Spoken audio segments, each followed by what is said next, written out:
Hello everyone, Clown Decade, etc, etc. If you want to follow all things getting worse before they get better, please do subscribe to the channel and become a member.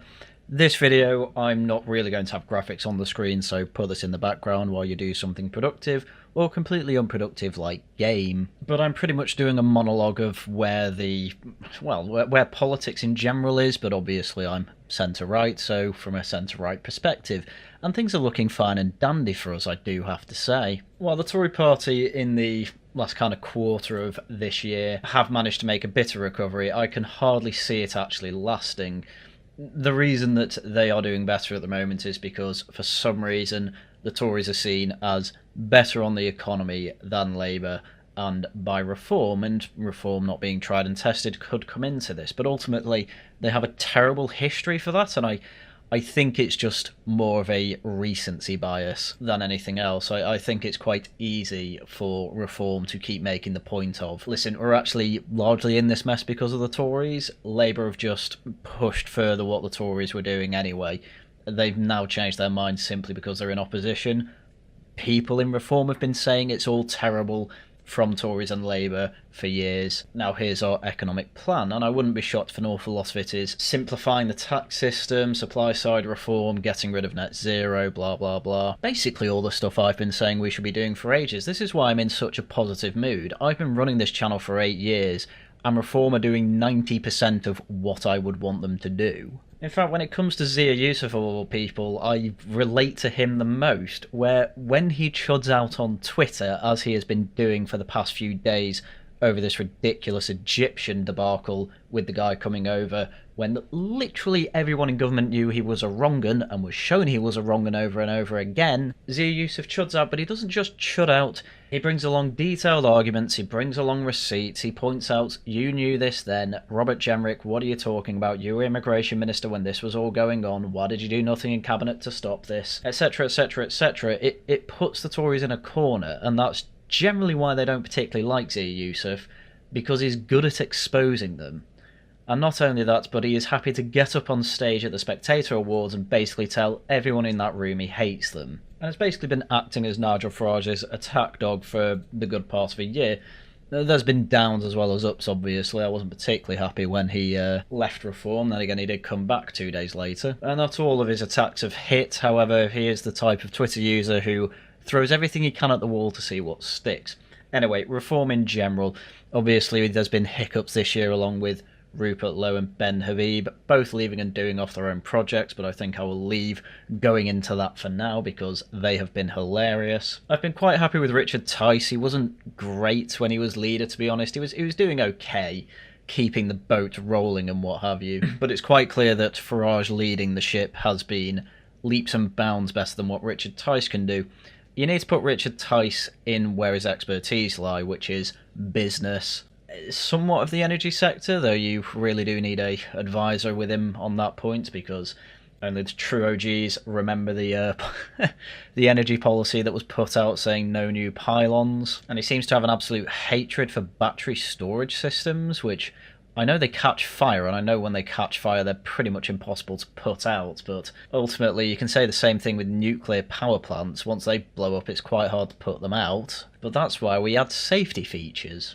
Lee Anderson is another MP I'd say is pretty good in that he just sticks to what he knows. He's on GB News pretty much all the time hosting his show and isn't kicking up a fuss or anything like that. He knows where his place is. It's going on about welfare, telling people they need to get to work, and he does a good job of all that. Sarah Pochin knows her stuff, given that she was a magistrate, about law and things like that. Again, a couple of minor hiccups, but ultimately you're going to be expecting things like that. Layla Cunningham, again, much like Sarah Pochin, not an MP, but is a councillor somewhere in London, I can't remember. And she's probably been the newcomer that's impressed me the most, aside from Danny Kruger, who's basically come along, been told, right, you are helping us prepare for government, and seems to be doing an absolutely fantastic job of that, to the point where the only person I saw complaining about his ideas for what to do with the civil service was Pete North, who obviously didn't read the paper, but I've crashed out about that in another video. Now, there's plenty of things to sing the praises of when it comes to Reform HQ. There's also a few things to criticise, but I wouldn't say that's where Reform's main problems are. I'd say they've got the central office area 80% of the way there. They're scaling up away from a startup now, given that they are leading every poll. And that's another thing we need to point out here. Everyone's saying, oh, look how badly Reform are doing. Nigel Farage isn't even in the conversation at the moment. Which, one, that's just total nonsense. But two, how many of us were expecting them to top 200 polls in a row? How many of us were expecting them to get anywhere close to 30%? I remember at the start of the year when we were doing a bingo card over on the Worcester Club, and we'd have been happy with one poll lead. We then got polling leads in like March or something. I think it was a bit later than that actually. But we started getting polling leads, and then they just didn't stop. And we were all kind of flabbergasted by that. We didn't expect that. Reform are doing miles better than anyone anticipated, and it's meant now that they have to try and get things under control, and that's a difficult thing to do. It's not easy, but my God, they've not completely ruined it. However, when it comes to councils, but the councils are definitely a bit of a weak part, unfortunately. I mean, there's definitely truth to you can win too hard, and obviously we've never had this much scrutiny of councils before. And what it's come down to, and what I'm quite happy actually to see, is that, well, a lot of the blame goes to central government. And I was explaining it to some of my family who were asking basically how Reform Council's going, because I keep seeing it's, they're asking for an increase in council tax and things like that. And when I explain, well, central government send kids, as soon as those two things come up, it's like, oh yeah, I've heard quite a lot about that actually, I can believe that. So I think a lot of people are worried that Reform won't get the leeway that they should have.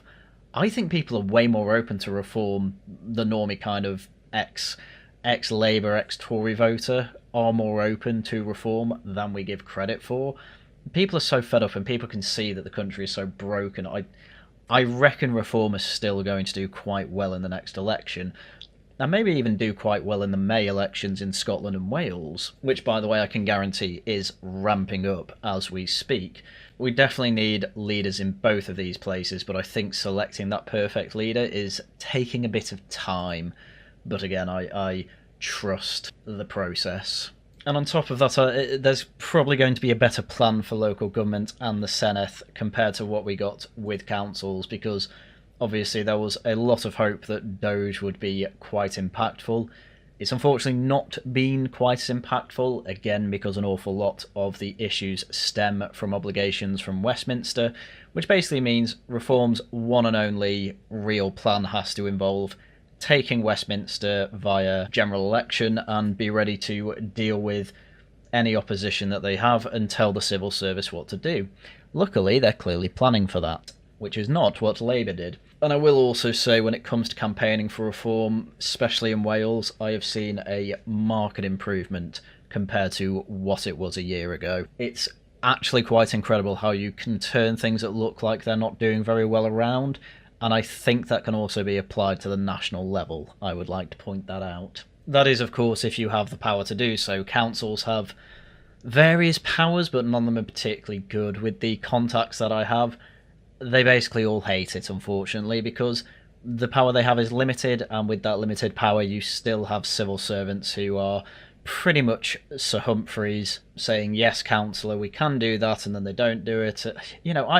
I've heard of 300-page documents having notes on absolutely every single page, and the civil servants just don't read it because they've never had to before. Because this is the other thing with councils, there has been a culture of previous councillors not doing their job, basically. They're just elected in, they get money to turn up to council meetings and things like that, but they don't actually do any work because, I'll just hand it all off to my advisors and the civil servants. And that's how you've ended up with this complacency that goes all the way to the top of government, where we've ended up just bringing over an Egyptian guy because his mum happened to be born in Britain, and they bent the rules for his citizenship process, by the way, and threw out the kitchen sink at efforts to get him into the country, despite him never having stepped foot here before. And it turns out to be really embarrassing because, for some reason, nobody checked his Twitter feed that was full of anti-white, anti-Semitic trash. Which I suppose brings us on to the Tories, who, they've had a bit of a bounce in that they've stopped dropping in the polls, but they're not exactly rising up rapidly. They could move on to doing that in the next year, in the early part of next year, but I simply don't see it. Of everyone I've been talking to about this, there is absolutely no one who, whether they voted Tory or not, thinking, yes, I actually want to go back to them. In fact, plenty of my parents' friends who obviously know I'm into all this have been asking about reform, and they are open to hearing the arguments about it. And when I say Tories 14 years, they didn't do anything, they understand that argument and realise, okay, reform taking on some of the good ones, because this is a problem actually that they constantly say, oh, I don't really trust reform because they don't have tried and tested people there. Okay, but the Tories have tried and tested people and they sucked. So bring in some people who know what they're talking about and have experience there. Danny Kruger, possibly Mark Francois, possibly a few others. There's talk of bringing Jenrick over. Do not bring Jenrick over, I swear to God. It's not going to stop me supporting reform, but I do think it will be a major, major error.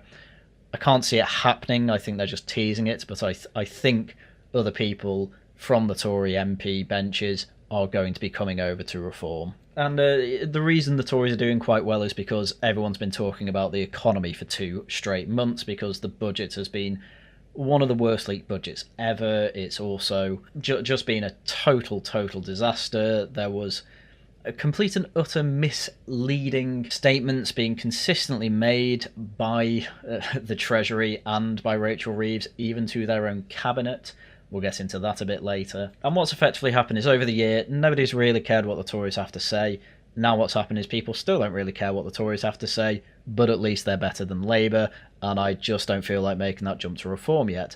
That could all change over this year, especially when now that the microscope's going to be more under the Tories. Oh, what's your plan? Oh, get rid of stamp duty.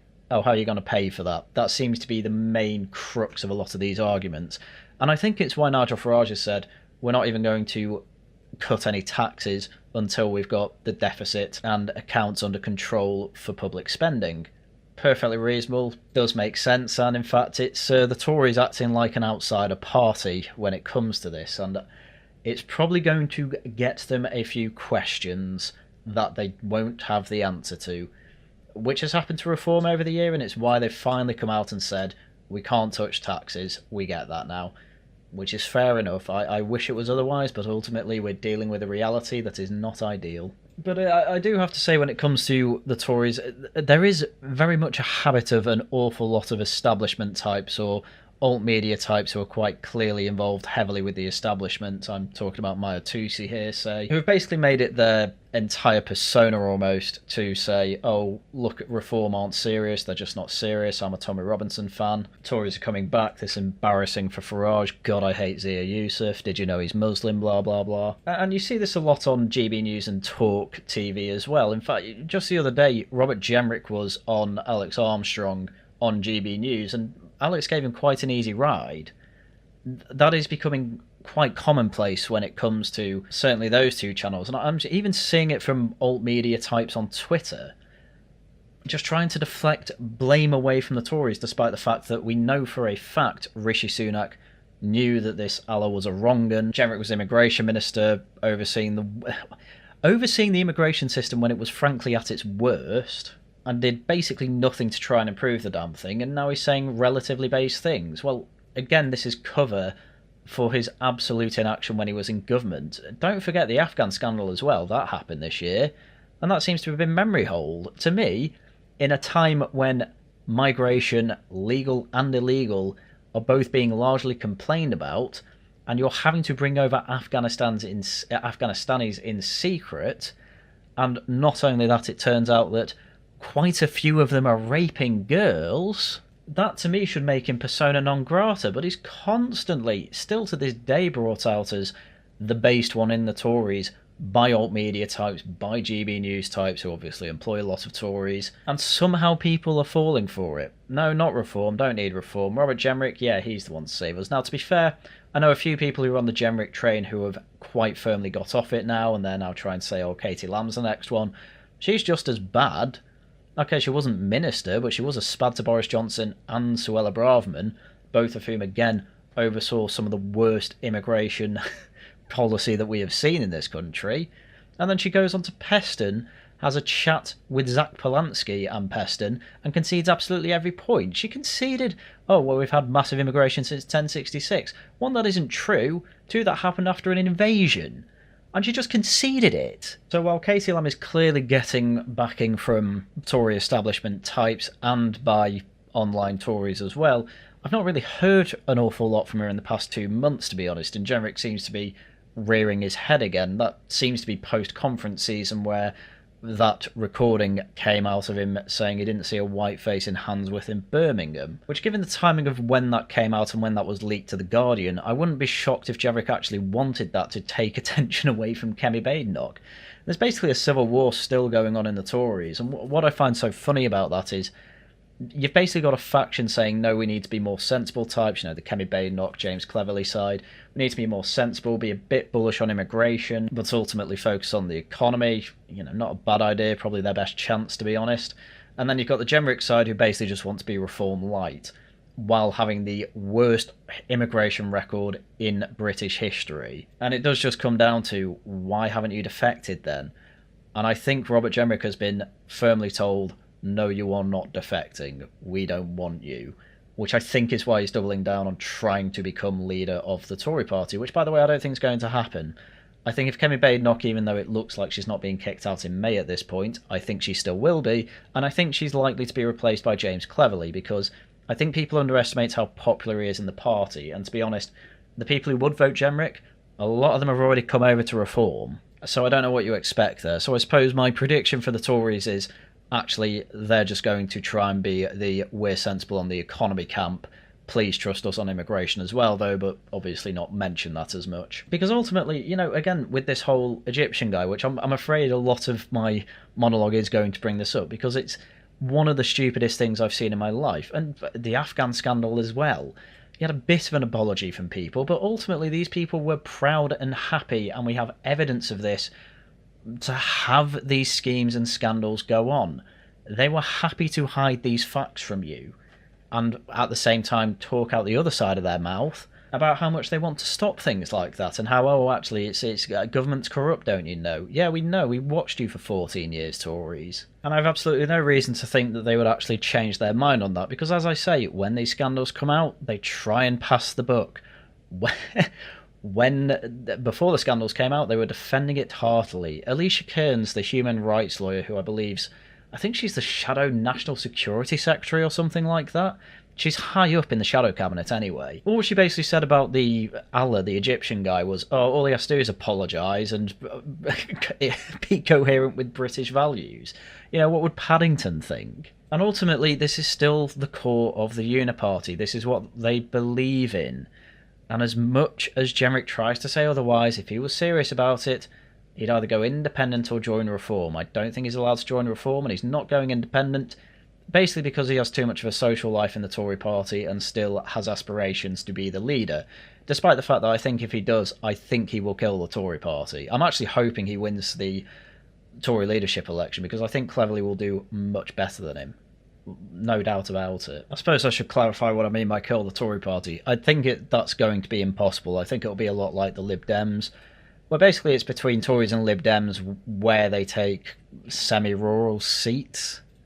They'll become an incredibly regional party, is my point. And it will be regional in areas of England where Labour is a bit of a different story. They're even losing Liverpool. It's hard to say if Labour are going to really survive, especially with the upcoming Greens, which I suppose I'll move on to the Greens next before I go on to Labour.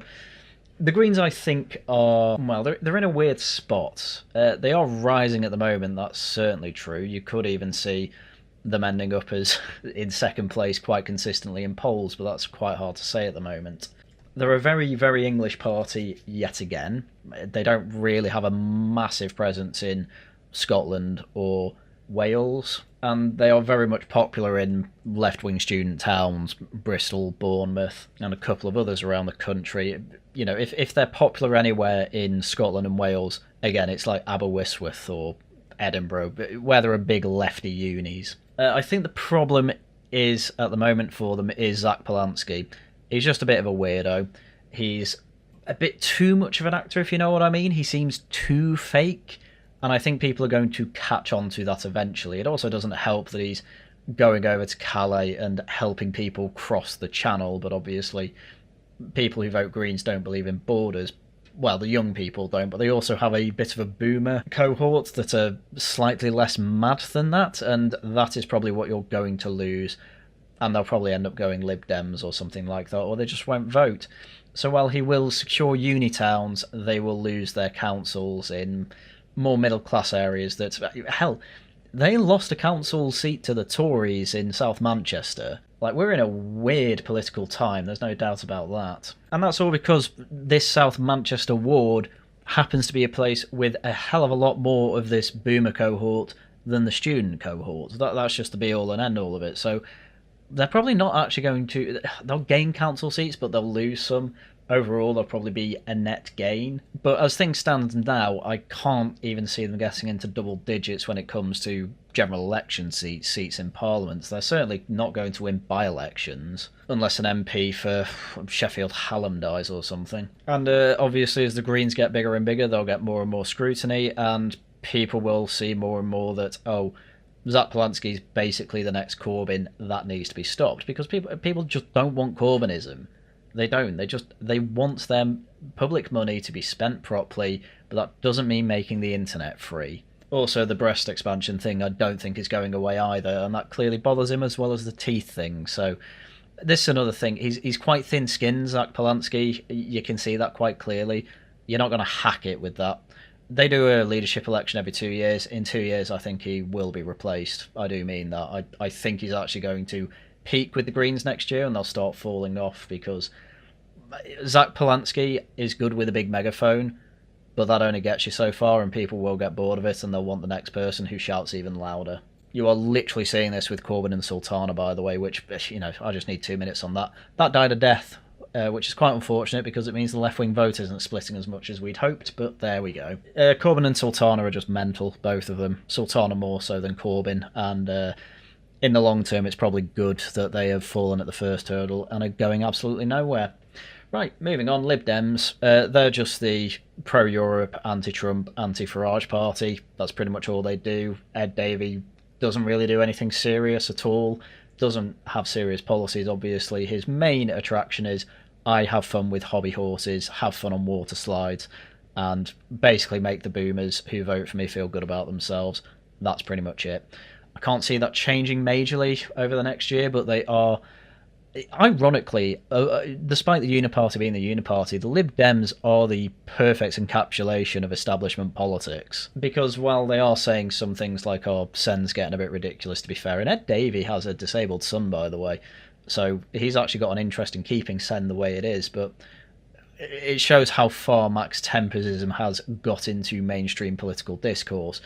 And they're not really talking about immigration too much, but are clearly understanding that people do not see it as a benefit like they used to. It's where the establishment is at. They understand that they've made a big mistake, and honestly, if you want to know what the establishment are thinking, just watch what Lib Dems are doing. That would be my advice. They want a shed load of council seats as well, came second to Reform in terms of winning council seats. And I basically put that down to they are kind of the least offensive of the more establishment parties. Greens are a bit too out there for people that actually believe in borders. Labour just have a horrible record at the moment. Tories had a horrible record for 14 years. Yeah, it's no dirt that people are going back to the Lib Dems, really, because they're not really saying anything, and because they're not saying anything, they can't offend anyone. Very much safety politics. Right, finally, in mainstream politics, Labour. They're terrible. Absolutely everything that's happened was not too far from what I was expecting. I thought they would be slightly better on the economy, I suppose, but, well, really golden rule of all this. Under Labour, public sector pay is going to go up. We can't afford it, so I should have expected things to be worse. On top of that, workers' rights get to a point where nobody's happy with them. Youth unemployment always goes up. British investment always goes down. You have a bit of a brain drain. It's happened within half of the Labour governments we've had over the past century. It's time for them to go. They have lived beyond their usefulness. We need a complete shake-up of British politics, and I'd be happy with that resulting in pretty much a reform Lib Dem opposition, something like that. I don't want the Tories. The Tories are basically just the Lib Dems. But if the Lib Dems are saying something such as Ed Davey in interviews, it's not that mad, really. Whenever they want to be pro-Europe, it is not, simply because of my passports. They are trying to make pro-business arguments, to be absolutely fair to them. I don't agree with them, but it's not like they are total idiots. When it comes to Labour, they clearly just want to get back to the international human rights process, can't really admit that, and so they will do everything they can to come into touching distance of saying we may as well be back in the EU at this point, but will not say that openly.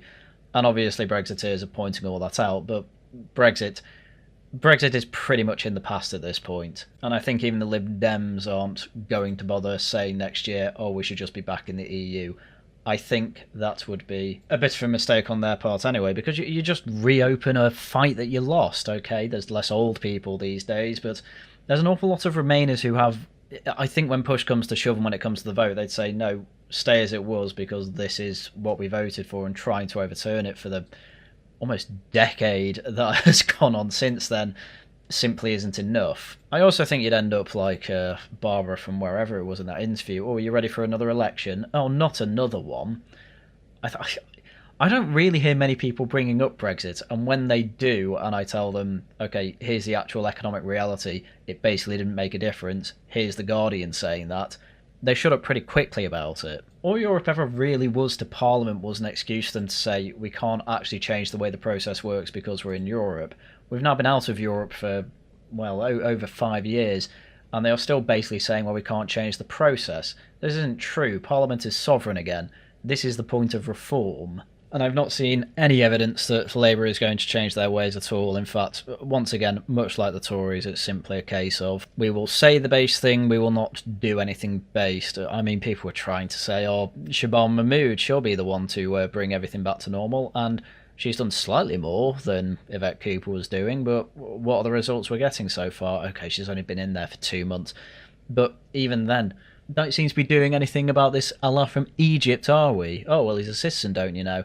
Yeah, you can just take that off him, by the way. You know, we did that with Shamima Begum. We can do it for Allah from Egypt. No problem whatsoever. He's broken British law, by the way. You've put plenty of people in jail for mean tweets, and he's made an awful lot of mean tweets. You don't have to care about the anti-white stuff, necessarily, because he's also got anti-Semitic stuff, which you have to keep pretending that you care about. Outside of that, it is quite funny to see things like the curriculum changes and even the employment rights bill. They've had to be watered down from what Labour wanted to do. The only thing they don't seem to be watering down is one of the most important things, which is net zero nonsense, because that is one of the main things making us poorer. And literally every single, and I mean every single boss of every single energy provider in Britain has even been on select committees having to tell these people, listen, gas is lower than what it was before the Ukraine war started. Our bills are still massively up from the Ukraine war. It is not gas prices that are causing the issue. It's the ridiculous tax policies. It's the ridiculous net zero subsidies. It's the fact that, as it turns out, renewable energy isn't actually that cheap because it costs double to turn it off and pay for gas to replace the energy that it should be providing. I think it was West Moray or East Moray. It's one of the wind farms in Scotland. We have paid more money to switch that off because it was producing energy too quickly or there was no wind than we have actually paid for electricity it's generating. There's no planet upon which that is sensible economic or even sensible energy policy. But yeah, this is the world we're in now. What's being done about illegal migrants too? Not an awful lot. They tried the whole send them to France thing. They sent like 3 people over and they all came back. Hyperbole, obviously, but it's not working as they intended it to. Half the MPs have basically come out and said, oh, Rwanda actually makes a lot of sense now. I get it. Oh, but we're not going to do that. Instead, we're going to try North Macedonia or something like that. Whereas what's happening with all the stuff we paid for in Rwanda? Being used by Germany, being used by the Americans. Total morons. Again, I still put Tories above Labour, and at no point since I've been doing YouTube have I ever put Labour above Tories, but it's still not actually good enough, and thank God Reform come out with policy that actually appears to deal with this sort of thing with a much stronger hand and iron fist than you would see from either Labour or Tories, and that we have seen from Labour or Tories, because they're both pathetic on it and are trust the system types who frankly believe in international human rights and law.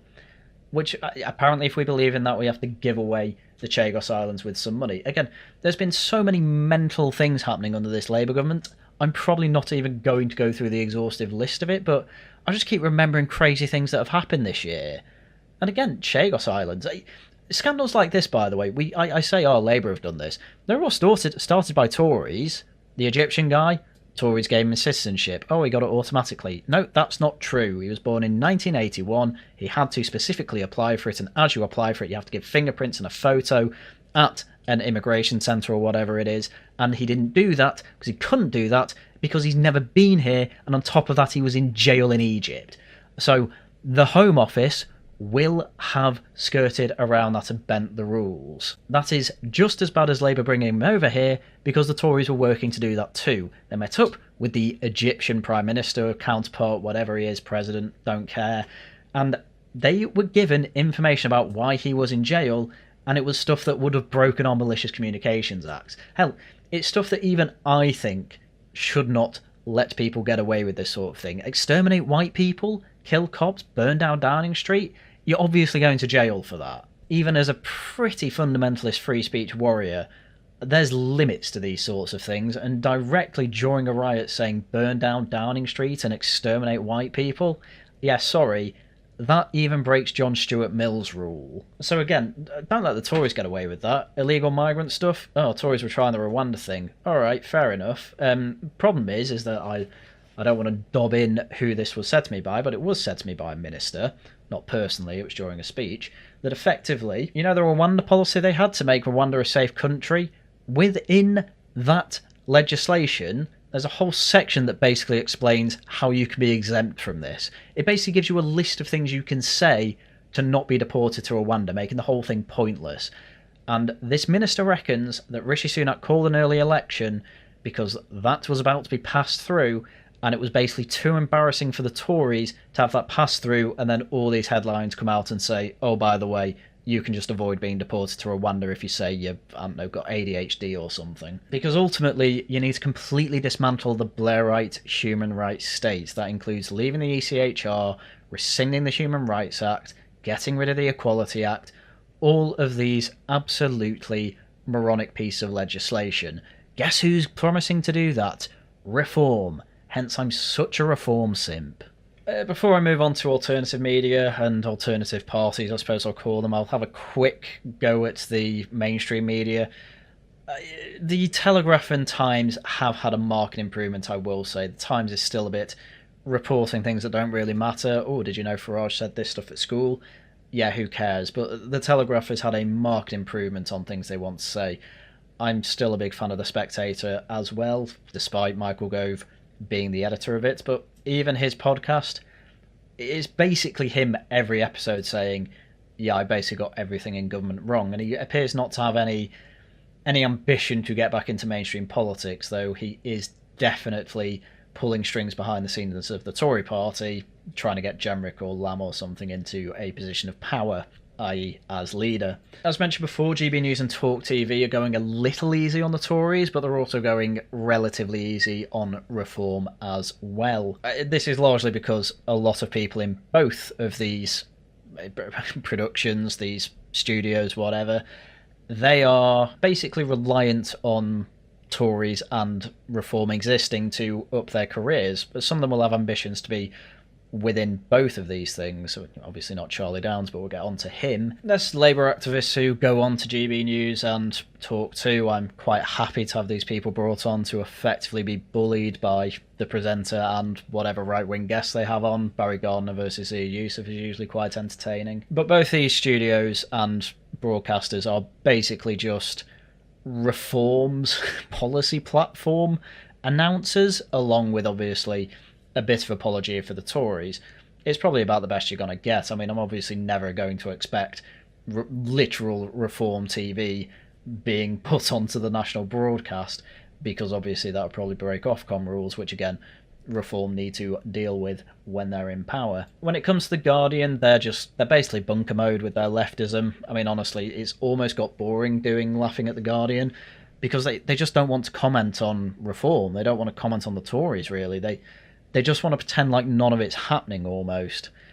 and it's really funny to watch. New Statesman, they're throwing out podcasts. They don't really have anything interesting to say beyond old platitudes. Though, to be fair, they have had some funny and decent output when it comes to journalists actually going to right-wing events. The funniest one being that Financial Times one, actually, where the journalist started talking to Curtis Yarvin, and it's clear she just had nothing but disdain for him because he's such a moron. And what's a good word for this? Quite undignified in the way he goes about himself. Certainly not to her standards anyway. And then the New Statesman threw out one about the Battle of Ideas. And it's quite clear that the left are noticing that more radical right elements, especially with the Zoomers that for some reason the media has chosen to prop up, are a bit mental. But again, we'll get into that soon. And if the left are noticing this, that is quite an easy attack for them. And it's probably why Claire Fox had that recording of her saying about Nick Fuentes and Groypers that this is becoming an issue and we probably have to gatekeep them. And Connor Tomlinson, for some reason, was unhappy about this. Probably because they're basically talking about him. But again, we'll get into that soon enough. The BBC is still mad. Obviously, you had that whole Panorama Trump thing.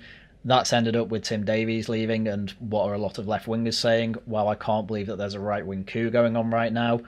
The coup apparently including getting rid of Tim Davie, who was a Tory appointee, by one guy in there who was Theresa May's chief of comms. Being Theresa May's chief of anything makes you left-wing. I just want people to know that. But it's going to be protected by the establishment constantly because it's an arm of the establishment. It's as simple as that. Anatomy of the State by Rothbard, what more do you need? Sky News, however, that used to be very left-wing. It's still a bit left-wing, but that has been drop-kicked to the right. It's actually entertaining to watch it sometimes. I watch it with my girlfriend. And I'm actually quite impressed with how interviewers, they'll give people like Zia Youssef and Nigel Farage a bit of a jabbing. But my goodness, you used to get immigration activists on constantly. Zoe Gardner took a beating from the time she's been on Sky News recently. It's clear that the Overton window has been drop-kicked right, and I'm not being funny here. There's only one person you can thank for that, and that's Nigel Farage. When it comes to ITV and Channel 4, though, I don't really follow them too much, but I haven't seen anything particularly impressive from either of them, so I'm assuming they're, much like the BBC, still firmly part of the establishment. But I will say the podcast scene, it's a bit confusing at the moment, but I have come to the conclusion that, unironically, mainstream podcasts are just far better than alternative ones, apart from the ones I run, obviously. Exceptions, I'll go into the alternative exceptions a bit later, but I'm even finding Electoral Dysfunction with Beth Rigby actually watchable these days. This is how much the Overton window has shifted. They are now actually dealing with the issues that the establishment have caused, with actual, well, not actual, but some level of journalistic integrity. That's kind of all I have wanted for some years at the very least. So the direction of travel is good for things like Sky News and The Times, and even The Spectator and Telegraph are going more right-wing than they were, and it's good to see. And they are very aware that, Spectator and Telegraph are very aware they need to gatekeep and keep a leash on the more radical sides of what they have opened the door to if we go too far right, which I'm very happy to see. So this now brings me to the state of the alternative media and politics. I'm just going to preempt all this by saying basically none of this matters in the wider context of mainstream politics. I'd say the only people that really matter when it comes to mainstream politics are Max Tempers and Drupka Cunley. These are basically the only two accounts that have any influence whatsoever. Basically everyone else is being gatekept, and quite rightly too, as I'll say. So we may as well start off with the big one. Rupert Lowe being kicked out of Reform looked like a bit of a disaster earlier in the year. Turned out actually it was the right move. Lowe himself isn't actually that bad, and people need to get this into their heads, I think. Rupert Lowe basically wants the same thing as Nigel Farage. Their politics are 99% parallel. The difference with Rupert Lowe is that he's got a bit of an ego on him, which you would do, and which it seems to be a character assessment throughout his history, especially when he was chairman of Southampton. And from things that we can piece together, the whole argument with Rupert Lowe within Reform was basically his team was full of people who were feeding Lowe's own ego, did not have any sort of respect for the parliamentary process, hence the parliamentary secretaries who had worked for other parliamentarians said they were being bullied, kept out of areas of work they shouldn't have been kept out of, and there were even messages that Rupert Lowe saw from the KC investigating the whole thing, and Lowe himself even said that they were deplorable. So there's absolutely no excuse for people to say that there wasn't bullying going on. Lowe himself said that there was deplorable acts going on, which translates loosely to bullying, let's be fair. I can't go into detail on it, but by the way, Lowe is still being investigated for the bullying accusation. It's just not public. And this isn't just coming from me, that's coming from June Slater, and I have also heard it from elsewhere, so it's not like that's something I can't say whatsoever. I just can't go into details beyond saying Lowe is definitely still being investigated by a parliamentary watchdog. It's just details of it aren't public. Anyway, this caused tensions within Reform as far as I'm aware, plus you obviously had the Elon Musk tweet of, oh, Nigel Farage doesn't have what it takes. Lowe's whole team goes, oh, he means he wants you in charge. Basically, just starts shutting out within meetings from what I can tell, which, by the way, apparently Lowe never went to Reform HQ. He'd always asked Nigel to go to his parliamentary office, which is just like, that's not how this works. As I say, bit of an ego on him, good politics overall, and has now pivoted to basically only want to deal with Great Yarmouth. Totally fine with that, good local MP. People below him are the ones running the whole national project with Restore, the rape gang inquiry, and from what I understand when they started, the whole idea was, we'll start this and see where it goes. Doing that with Restore Britain isn't so bad, because obviously a disaster there doesn't really mean anything, and it has been a disaster, by the way.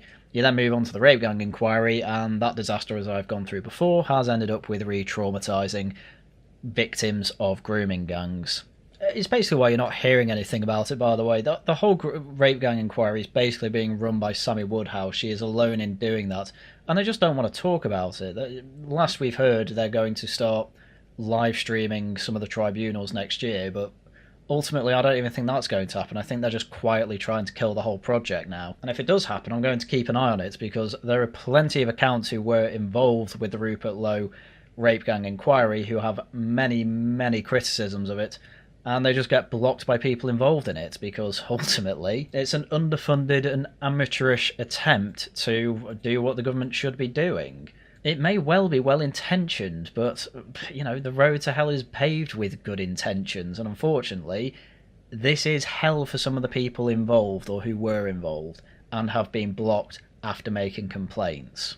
But that's certainly the worst part of Rupert Lowe's whole project. You've got Restore Britain, which is just nothing at this point, to be quite frank with you. Nobody seems to be that interested in it anymore. They're doing a podcast that, you know, they get 10,000 views or something for it now, which, yes, is more than mine. But ultimately, I've been told for absolutely ages, oh, everyone's listening to Rupert Lowe, everyone cares what he has to say, and then ultimately, with all his projects, I mean, the establishment isn't looking into them properly. The best they can muster is, oh, isn't this a bit racist, though? When in reality, it's worse than racism. It's re-traumatising rape gang victims. And the only time they do wheel them out is to try and have a go at reform. Oh, Rupert Lowe, this ex-reform MP, by the way, he's starting his own party in Great Yarmouth. And people of Great Yarmouth like him because he is a good local MP, and if he just wants to be a good local MP, that's fine. But I think he should be having a look over the things that are tied to his name, because they have really put him down in my estimation since the start of the year. Because ultimately chutting out on Twitter in Parliament apparently gets you absolutely nowhere. No, we absolutely do need to win power as a party, and Rupert Lowe's scuppered the chance to get anywhere near a position in the party. Obviously, I've not mentioned the other people under him. It's basically the whole Zoomer and Harrison Pitt works for him, Lewis Brackall works for him, Charlie Downs works for him. They're all, frankly, people who are firmly in the double-digit IQ camp, who think they're 130 IQ geniuses. They're not particularly smart people. They don't really understand how to play these political games. They are people that know how to do little more than put the bare minimum effort in, and in whatever they do, it doesn't matter. Lewis Brackall's obviously doing his FOI machining. Oh, I've hit the first problem, which is that they're not giving me information I've asked for. That's illegal, don't you know? I'm going to complain about this on Twitter and a podcast. That's basically all they do. I'll try and do something. Oh, it's not working. I'll complain about it. Charlie Downs is making absolutely massive Christian nationalist posts that end up just saying, oh, I basically want communism. He is identical, by the way, to Aaron Bastani. The things that Charlie Downs is saying are things that Aaron Bastani has been saying about Christ for years, because they are both fake Catholics. How do I know this? I go to church every week and I know the congregation. I have never in my life met a Catholic that is like that, who goes to church regularly, I have to say. But these people are just trying to... Where's the edge of the Overton window, right? I'm going to go even further right from that, and that's all they can really do, just NPC beyond there. They don't really have first principles. They're trying to fit Christianity into their own worldview. If you think Christ was anti-cash, you're a total moron. If you think Christianity stops you from getting involved with usury, you have absolutely no idea on the history of Christianity or Europe or especially Britain. You also just don't know what the word means. And then there was that absolutely crazy segment he did on the Lotus Eaters where, I'm going to link usury, contraception and abortion. We need to get rid of all three because it's what's causing low TFR.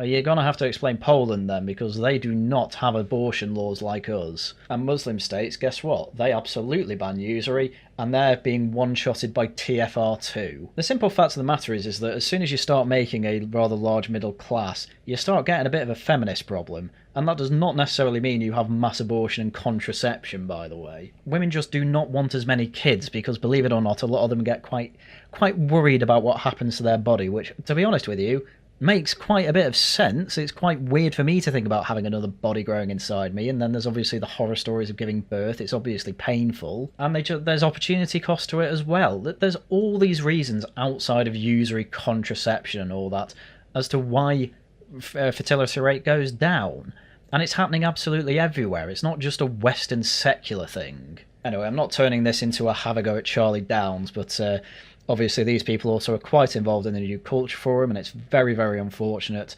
with the news of Peter Whittle, who was absolutely the best person in the New Culture Forum.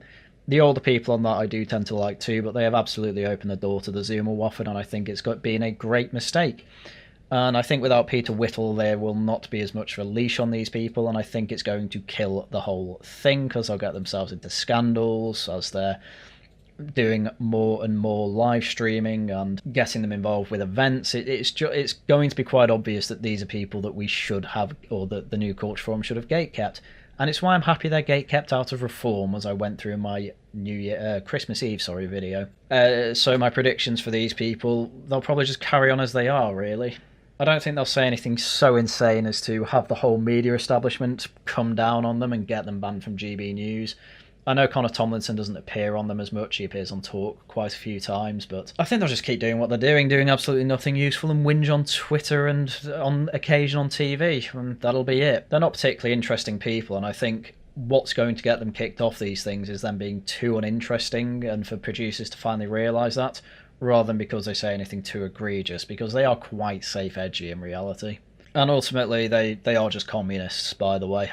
I thought I'd add that too. I almost know for a fact Charlie Downs is. And I think that's going to annoy an awful lot of the online right on Twitter as well, because an awful lot of them are Thatcherites.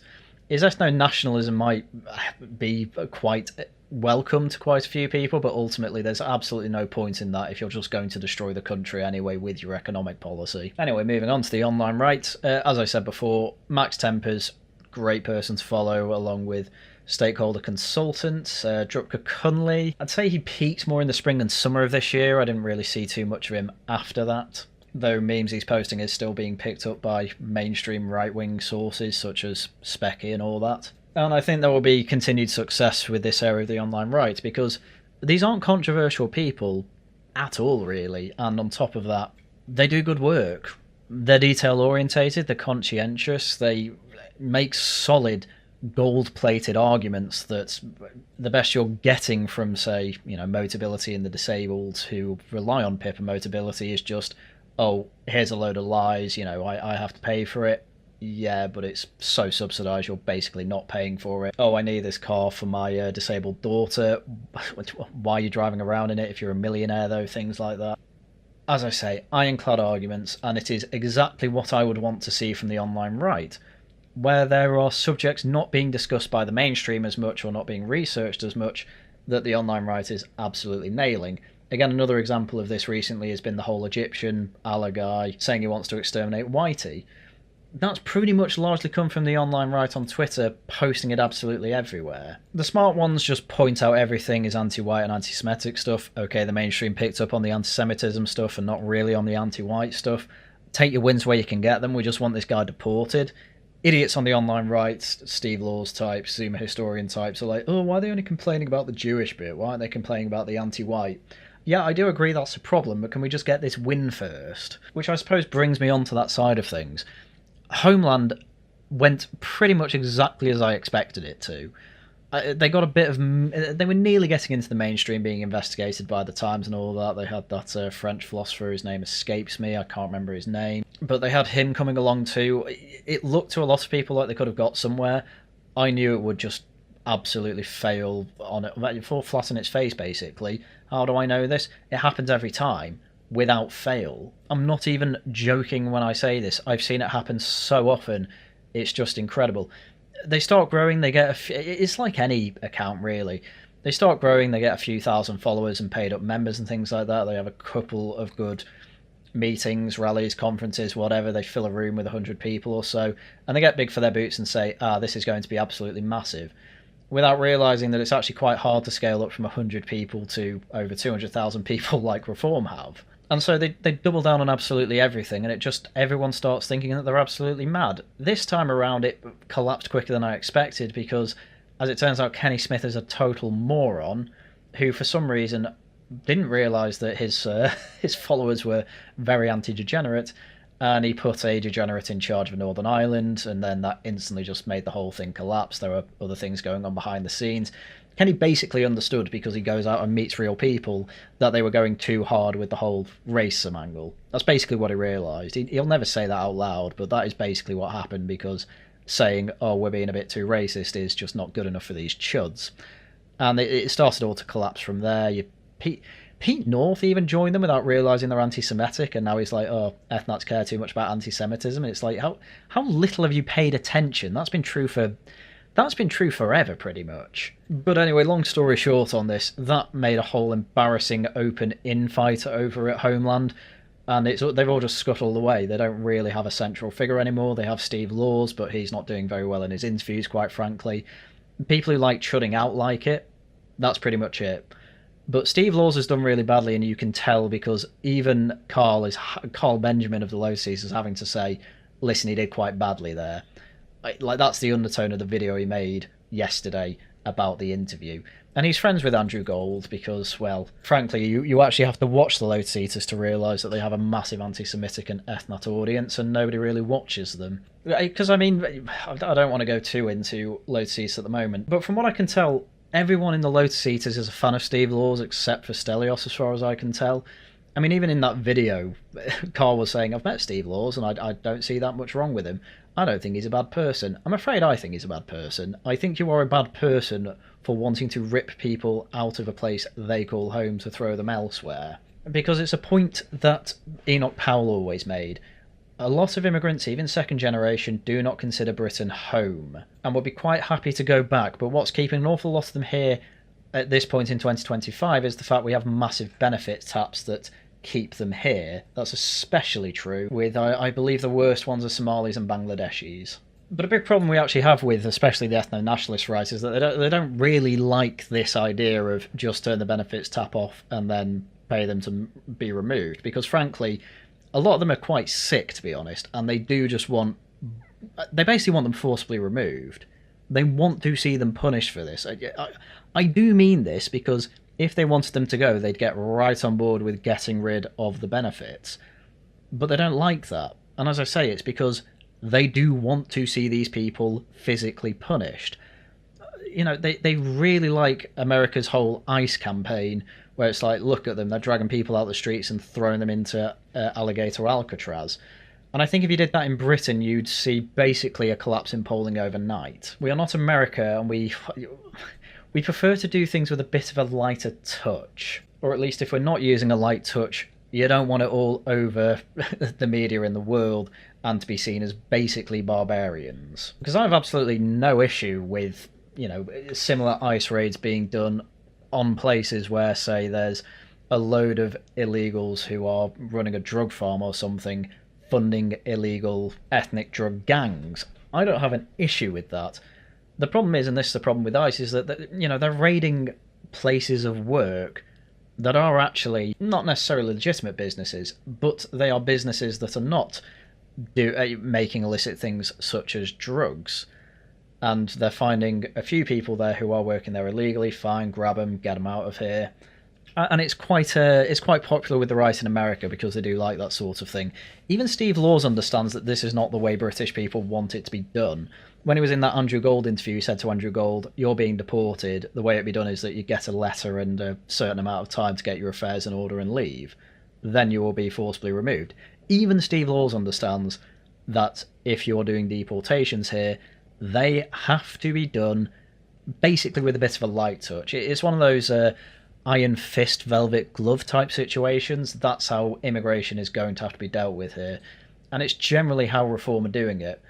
You know, ILR's going, you can only stay here if you actually have a long-term work visa that you have to keep applying for, or if you become a citizen, which will cost a lot of money and you'll have to wait years for. You'll get absolutely no benefit whatsoever. You obviously have to pay into the system, and it's all stuff people always say when they talk about immigration. Just normal people. I don't want the riffraff here. I don't want illegals here. I want criminals gone. If you're here, you have to be paying into the system and contributing and actually integrating. That's where Reform are aiming, because that's what most people want. It's what I want. I don't want all Browns gone. I don't want Jews gone. I certainly don't think Ian Wright should be in somewhere in Africa. You could maybe make the argument, if you really wanted to, about Idris Elba, who goes on about how much he loves Sierra Leone, but even that would probably be too far for people. It's too far for me, but ultimately an awful lot of people who basically only exist on Twitter, and they do only exist on Twitter, because I check other social media, are in the space of just get rid of all the foreigners, Browns and Jews, please. When it comes to, like, the Polish and the Germans, they're fine with them. They're pan-Europeans, basically. And, I mean, half the reason for getting out of the EU was to not be part of a pan-European state, so there you go. Because ultimately, we want Britain to remain British in character, and you don't do that with mass immigration. And again, even Enoch Powell basically said this in Rivers of Blood, which was one of the most popular speeches ever. Anyway, I'll touch on the Lotus Eaters. I don't think they're necessarily going to grow any bigger than they already are now. I've not really been particularly impressed with their output for a few years. The only person really worth listening to is Stelios. Carl's coverage of the Andrew Gold interview, I think he's finally realising that the ethno-nationalist route is quite foolish. And I hope he realises that the Lotus Eaters basically turned into a... it's basically been audience captured. And Carl isn't an idiot, so he should be noticing this sort of thing, but he certainly went down a route of, we need to try and drop kick the Everton window to the right, and I just hope at some point soon he realises he's not really doing that, because I don't particularly want him to be cancelled, and I don't want his family to be hit with the results of a cancellation, but I suppose given he owns his own business, he should actually be pretty much alright with that. But ultimately, from what I can tell, I know some Brits watch Lotus Eaters, but it seems a very Americanised outlet, or an outlet that has a massive American audience, and it's very much reflected in the way that they cover things. I still remember, this was years ago, but I still remember them talking about, I think it was the Euros final, where the three black players, I can't remember their names, Rashford, Saka and someone else, I can't remember the last one, all took penalties and they missed, and they just kept saying this is because DEI, and they wanted a story about black people winning the cup. And it's like, no, he picked them because they don't usually take penalties, and keepers in penalties will be told this is typically where they're going to shoot, this is where they're going to shoot, look for this, look for that. They'll be trained into how to deal with these strikers, and if they've not taken many penalties, they can't have that, so it's a bit more unpredictable. But then obviously pressure got to them and they missed. But still, I remember listening to that and thinking, you have no idea how football works, and that's getting very obvious, and this is all very Americanised, but they will just say... It's a bit like a problem I have with an awful lot of people on the online right and the Zoomer often. They just have a predisposed script of about 3 topics, and it doesn't matter what at all the conversation's about. They will strong-arm the conversation towards these scripts that they know how to repeat, and it's incredibly boring. And I do hope that I don't come across like that either. So I guess at this point, what are my predictions for the online right for 2025? I reckon you'll see more people leaning more toward the Max Tempers way of doing things to influence discourse, because we know that works, we have proof that works, and I think people will start moving away from the ethnic right again. It's going to happen, because it just comes in cycles. Ethnats grow a bit. We had Generation Identity when I started out YouTube. Then we had Patriotic Alternative. Then we had Homeland. And they're all just going to scurry away. Hell, even Zoomer Historian was saying, oh, why are the Ethnat right suddenly getting asocial freaks again like Hugh Anthony? The answer is because you attract these people. You're not normal people. And there's absolutely no way you are actually winning people over. As I say, the Steve Laws interview was just awful for him. It didn't come across well. Nobody's convinced by him who wasn't already a fan of his. Andrew Gold just came off better. It's probably made more Civnats than Ethnats, and I do mean that. This has happened with coverage of Mark Collette in the past. This has happened with coverage of what they call Generation Identity in the past. This happened with the BNP. Literally, sunlight is literally the best disinfectant. It's why I never particularly worry when they grow. Because I know it happens in cycles, and unironically, they seem to get smaller and smaller. They do seem to get smaller and smaller each time. Generation Identity was pretty much pan-Euro. Patriotic Alternative had thousands of members. Homeland didn't even manage 5,000. They exploded for a month and instantly collapsed. These cycles are getting shorter and shorter and smaller. And every time they say, we're going to take over Britain, they're ready. Never happens. It's why I can literally rest on my laurels. The communist problem is way bigger. The open borders crowd is way bigger. They are the problem. The Ethnat crowd, again, they just embarrass themselves and they keep putting asocial freaks forward. There's no threat whatsoever. I talk about them because I find it really funny. That's the only reason I bring them up on this channel. And every time they embarrass themselves, it's amazing how much of a pattern this is. If you're still an Ethnat at this point, I would be embarrassed, but I know a lot of people won't be because it's cool and edgy to say I want the Browns and Jews gone. That's pretty much all you do. You'd shut out on Twitter. Well done. Sorry, but I'm here for serious politics, and I'm here to try and help get Nigel into number 10. You should too if you have any serious concerns about the direction of the country. Right, I think I'll finish off with a touch on the alternative media on the left. Navarro managed 1 million views. Again, they are more popular in Britain than any of the ethno-nationalists from what I can tell, though they still do have quite a large international audience. I don't see how you can get to 1 million subscribers without having a large international audience. The big problem that they have is you basically have Aaron Bastani trying to pivot to, the right wing actually make quite a few good points, we need to start incorporating that.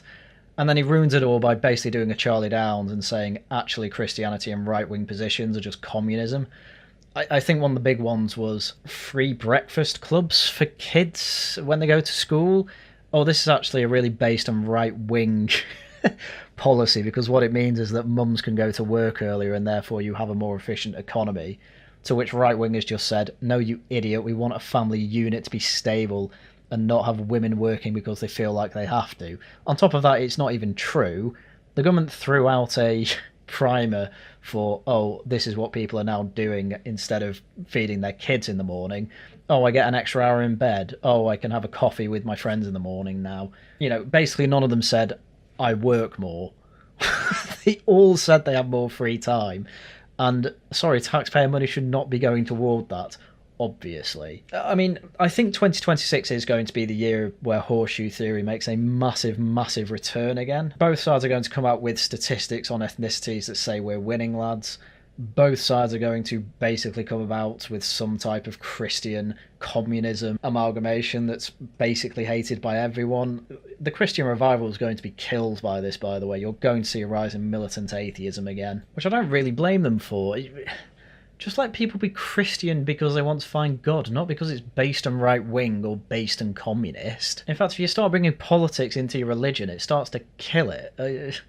The only reason the Catholic Church managed it for so long is because it was the only way you could do politics. All of a sudden, as soon as you start getting alternatives to that, say, in England, it starts killing it and splitting and splitting and splitting, and people will just rather be agnostic or atheist by the end of it. You're just going to end up with that again, and while there are some priests who will be based and red-pilled, it's going to get them excommunicated. I mean, it basically happened to Calvin Robinson. Calvin Robinson, as far as I can tell, isn't even part of a denomination anymore because he just annoys absolutely every priesthood he joins. By the way, that's another thing I'm predicting, not necessarily this year, but in the future with people like within the Load Seaters and maybe Connor Tomlinson and the Zoomer Waffen. It's already happened with Steve Edgington. A lot of them are going to move to America. because ultimately that's where the majority of their audience is, and it just makes more sense to move over there. These people can call themselves patriots all they want, and to be honest, being an expat doesn't necessarily mean you're not patriotic, but these people will realise that they have absolutely no influence on politics whatsoever eventually and just give up and move to America. A lot of them will do that, because why would you just want to sit in a studio in front of a camera and whinge all day when you can do it in front of an audience that will cheer you? They wouldn't be the first people to do it. Neil Ferguson did it, Douglas Murray did it, Christopher Hitchens did it. Plenty of people have done it. They'll probably do it too. But ultimately, I'm happy to stay here and try and fight the good fight any way I can. And you're infinitely more useful joining Reform and doing leaflet drops than you are whinging on Twitter all day, even if you have 1 million followers, by the way. Just letting you know. But anyway, my prediction for Navarra is that they are going to keep whinging about how badly the left are doing over the next year. They'll try and push the Greens as much as they can because your party died a death. And it's just all going to end up with another party. As I said before, the Greens are probably going to peak this year and start losing support again.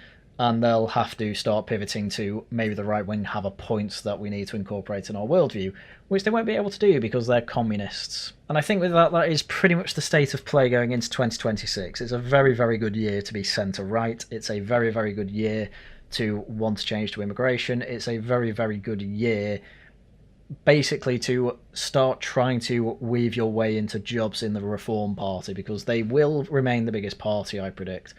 I don't see a major comeback from, well, any of the other parties, maybe just the Lib Dems if they start pressuring on about Europe. But Labour are almost certainly going to die. I don't see how they can recover from any of this. Tories, maybe as the economic party of good economics, maybe they can make some points about that, but Reform are just going to keep pointing out they ruined the economy over and over, so that might not work out quite so well. Lib Dems, as I say, aren't saying anything particularly offensive, so they'll just get votes by osmosis.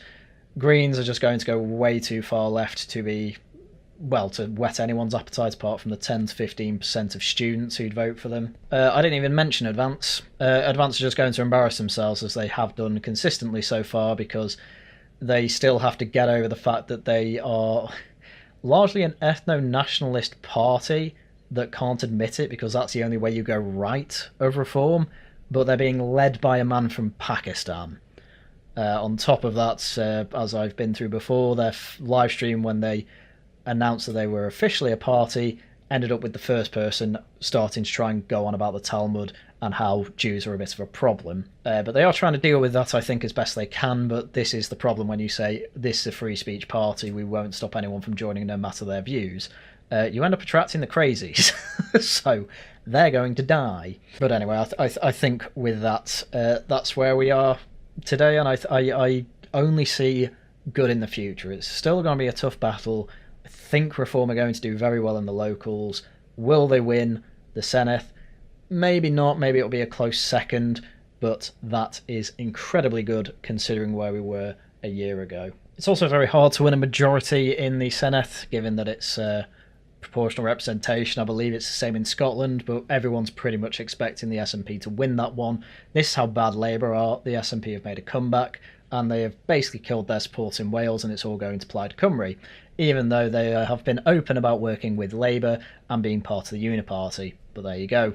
Normies have to learn this the hard way, unfortunately. We'll win a shed load of council seats, though. I almost guarantee that. As I say, people are giving Reform far more leeway than they would any other party, largely because they're that desperate for change. It's really good to see. There's plenty of reasons to be happy for the coming year. It's still going to be one of those years that gets worse before it gets better, but I'm really starting to see the light at the end of the tunnel, and I hope you are too. Right, with that, that's everything I had for you for today. So, shill time. Well, no, actually, subscribe, leave a like, leave a comment. Memberships, super chats, super thanks, they're all helpful too. Shill time should be getting back to normal output after New Year. You might get a video tomorrow, but I can't guarantee it. Today, obviously, you've got this one. Laughing at the Guardian obviously returns on Saturday. That'll be back to normal broadcasting, and after that, obviously, we'll have gaming stream, Wolves of Westminster, and Laughing at the Guardian along with videos, so do look forward to that. Right, with that, that is everything I had for you for today, so once again, thank you very much for watching, and until next time, goodbye.